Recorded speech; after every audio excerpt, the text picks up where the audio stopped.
ఈ కర్కాటక రాశి వారికి 2025 ఎలా ఉండబోతోంది? ఈ అష్టమ శని పీడ తొలగిపోతుంది కర్కాటక రాశికి. అంటే ఆరోగ్య సమస్యలు ఉండవు, ఆదాయం 8, ఖర్చు 2, రాజ్యపూజ్యం 7, అవమానం 3. అంటే అనారోగ్య సమస్యల నుంచి బయటపడడం, కుటుంబ కలహాలు గొడవల్లోంచి బయటపడడం, కేసులు కోర్టు సమస్యల్లోంచి బయటపడడం, ప్రతి సమస్య కాంప్రమైజ్ అవ్వటం కానీ సెటిల్ అవ్వడం కానీ జరుగుతుంది. ప్రాబ్లమ్స్ అన్నీ సాల్వ్ అయ్యే అవకాశాలు ఉన్నాయి. కర్కాటక రాశి వారికి ఖచ్చితంగా విశ్వవసునామ సంవత్సరంలో చదువుకునే వాళ్లకు, వ్యాపారం చేసే వాళ్ళకు, ఉద్యోగం చేసే వాళ్ళకు అందరికీ కూడా బాగుంది. అయితే ఈ విదేశాల్లో ఉన్నవాళ్ళు, ఇక్కడి నుంచి విదేశాలకు వెళ్దాము అనుకున్న వాళ్ళకు కొన్ని ఆటంకాలు సంభవించే అవకాశాలు ఉన్నాయి. ఆటంకాలు వచ్చినప్పటికీ చివరాఖర మీరు అనుకున్న గమ్యానికి చేరుకుంటారు.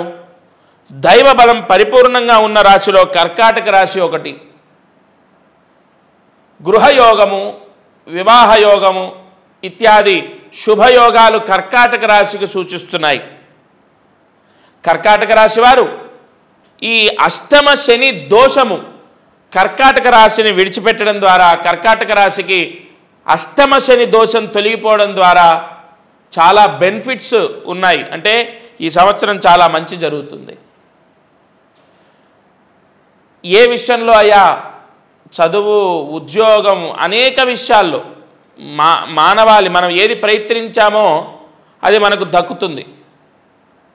సరే, కర్కాటక రాశి వారు మంత్రాలయము, రాఘవేంద్ర స్వామి సన్నిధి, మంత్రాలయానికి వెళ్ళి నిద్ర చేయాలి, స్వామి సేవలో పాల్గొనాలి, లేదా స్వామి దర్శనం చేసుకొని రావాలి.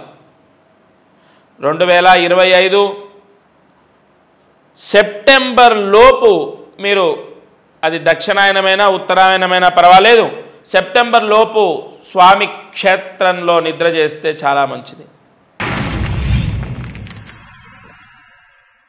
Like and subscribe Eagle Media Works.